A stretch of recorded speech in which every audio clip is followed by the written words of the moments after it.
once a crackhead, always a crackhead. That's what one of my family members said. And I wasn't born with a crack pipe in my mouth. Thank you, Jesus. I'm not going to die with one. This is WJCT's What It's Like, where people share just that.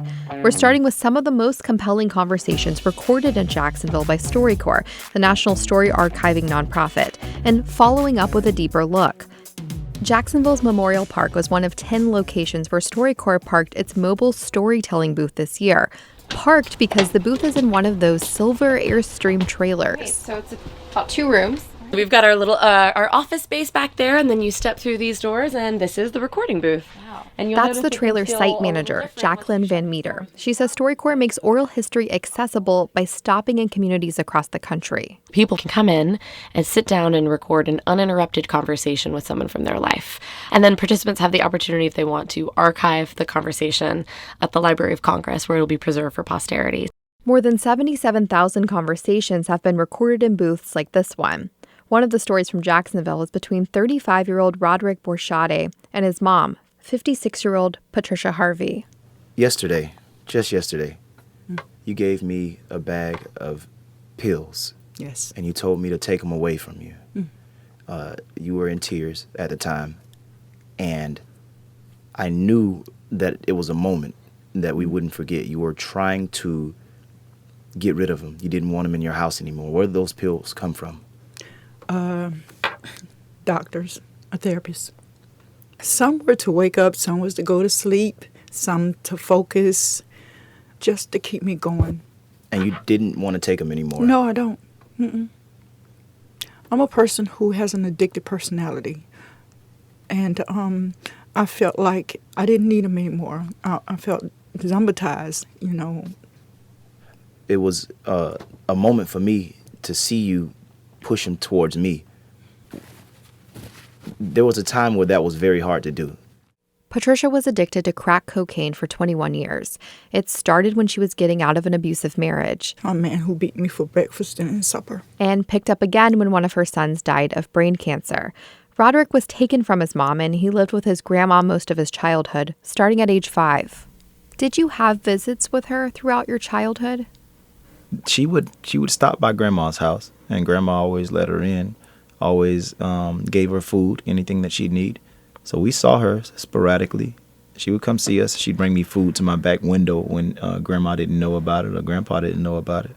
But it was more damaging to us than anything because we knew it wasn't going to last long. He would also see his mom outside the house. I remember being on the school bus and passing by and seeing you outside. You were under the addiction at the time, and I knew it. And I was on a school bus full of kids. And that was a moment that I felt like I had to let you go.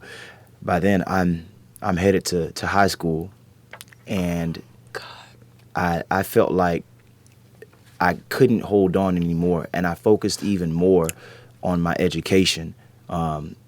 Because if I kept the visions and the worries about what was going on, then I don't think I would have been able to focus on school for that moment. I was like, well, that's not you.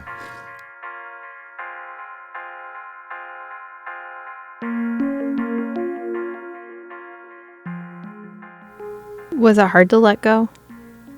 By the time I decided to, it wasn't. I had to make a decision for my own life. You're talking 13 years of life living like that.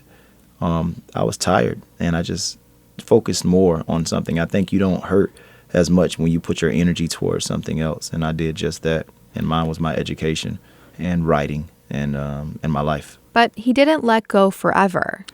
When did you decide it was okay to let your mom back in, and how did you make that decision? My grandma was always a forgiving woman, and she taught me forgiveness. And she told me no matter what, she needs your love and to always be there and forgive her. Don't lose yourself in it, which was my grandfather. He was more stern about everything. So it's a mixture of them both. She had relapsed before, so how did you know this was the time? You believed her. By then, I didn't care. Mm-hmm. I didn't care. I just if you say that you're going to do it, I just got to be there every time. Even though, this has happened differently before. You've been bad before. I'm not the type of person that would be like, okay, well, I know you're going to do this again, or I don't trust you. Sometimes they just need you to believe them, because if I would have doubted her and showed any doubt, that probably would have driven her right back to it. Rod's mom, Patricia, said the reason she stayed addicted so long was the lifestyle. Wanting to have people around me and, being told that I was beautiful. And there was the trauma she experienced, abuse and losing a child. She also lost friends on the street. She said a lot of them got AIDS, one was murdered. But when she found herself pregnant at 43 with a baby girl, she checked into rehab. A couple of nights before, I had been on what I call a marathon. I had been smoking all day, all night. I hadn't got any sleep. And I knew that I had a baby inside me, and I couldn't stop myself. And the thought of killing a child or having a child addicted to drugs was eating away at my mind. I was in front of a bar, and I picked the phone up and I called them. And she picked up the phone and she says, just stay right there and I'll be there to get you. And it came and got me. I mean, I had no money. I was broke. I didn't have any medical coverage. I was on the streets. So they made a way for me to come in. But that baby didn't die. She's now 12, and Patricia has been sober for over a decade. She says the thought of crack makes her nauseous. Do you ever fear you'll relapse? Always. Always. You are. It's like a nightmare to even think about it. It's so worth being clean. How do you cope with the guilt you still feel? How do you cope with that? Oh, man. I don't know. My kids forgive me. God has forgiven me. My kids forgive me. I know there's forgiveness. And that's how I cope with it. I had to forgive myself. It took a long time. And I still got some little things here and there. But for the most part, I got through it. I'm here today. Patricia's ultimate test of sobriety was when she was caring for her dying father. So, and I know a lot of people thought that I would relapse, but I didn't. I know that God is with me, that he keeps talking to me, letting me know that I brought you through for a reason. And my children, they are like a foundation where drugs should have made me weak in some other people's eyes. Once a crackhead, always a crackhead. That's what one of my family members said. And I wasn't born with a crack pipe in my mouth. Thank you, Jesus. I'm not going to die with one.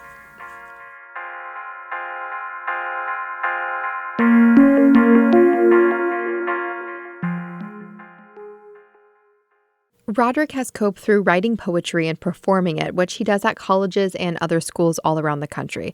And that's how he started to talk to his mom about how she affected his childhood. There was never an initial sit-down conversation, just poems about his mom's addiction. He tells my story because I can't.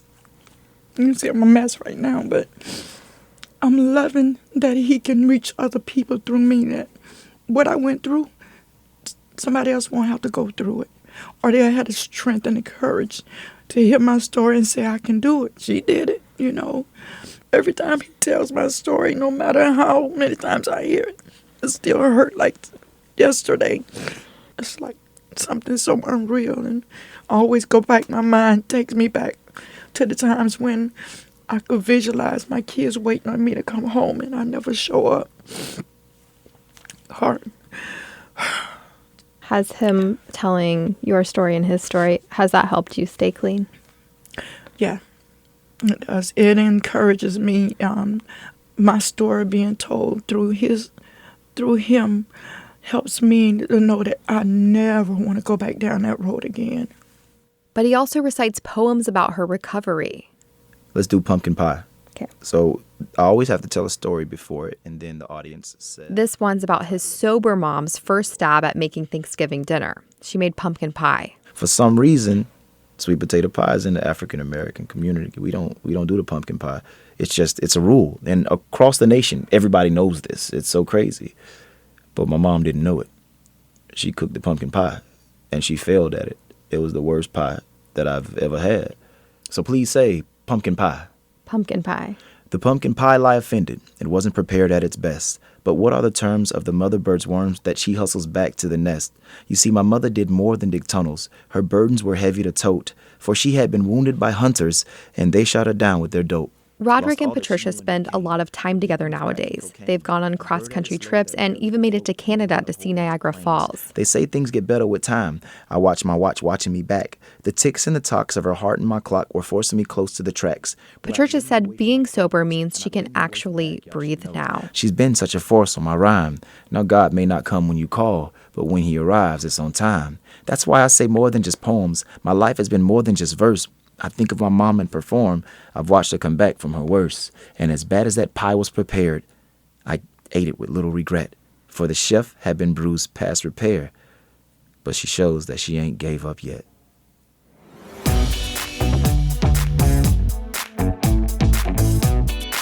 This is What It's Like, a production made possible by supporters of WJCT. This episode was based on a conversation recorded by StoryCorps in Jacksonville, Florida. It was produced by me, Lindsay Kilbride, with editing by Jessica Palumbo. Subscribe to hear more stories like this one. I'm apparently a really naive and gullible person when it comes to males. They don't want to give you any real anything, and it sucks. Coming in January.